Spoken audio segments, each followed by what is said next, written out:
Excellent. We'll come over here now. Go ahead. Thank you all again. Excellent works. I kind of have a general address. There seems to be a gorilla that is missing from this conference, or a gorilla in the room. That is the warming cycles, the exit of the Younger Dryas.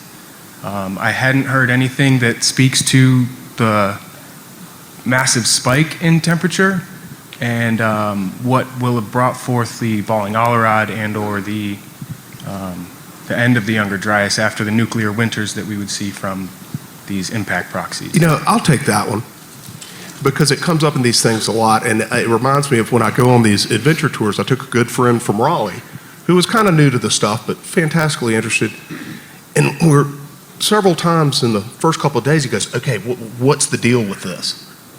And I said, hey man, it's a mystery tour, right? You just learn better questions. You don't have the answers. We wouldn't come over here if we already had an answer. You know what I mean? So you got to give us the free board to not know what the hell happened. You can't explain everything. We do not have a theory for everything. It's a good thing when you get a bunch of people like this because you can cover a lot of different mysteries and give credible answers to them. But I've never heard anyone feel certain at all about or provide any evidence at all for the mystery of the end of the Younger Dryas. And I find it just as fascinating as you do, but there's nobody you can call that has the answer to that. So that shows really the lack of research, the lack of interest, that you can't find anyone in the world that can explain the most sudden climate jump in our history. Fortunately, we found evidence for the beginning of it. And I know that ultimately we'll find the answers to the end. But we got to be patient, and you got to realize if you find somebody with all the answers, you found the wrong person.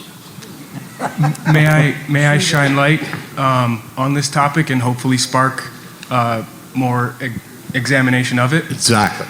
The NGC 7293, the Helix Nebula, is the closest planetary nebula to the Earth. It's only 600 light years away.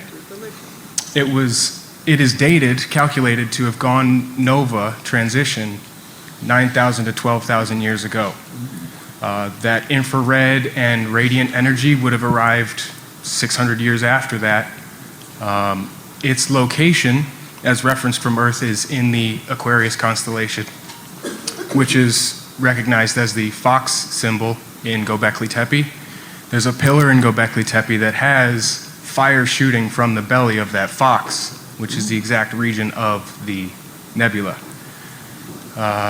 Thanks for that, mate. There's also a series we don't Okay, have we'll look at you for next year.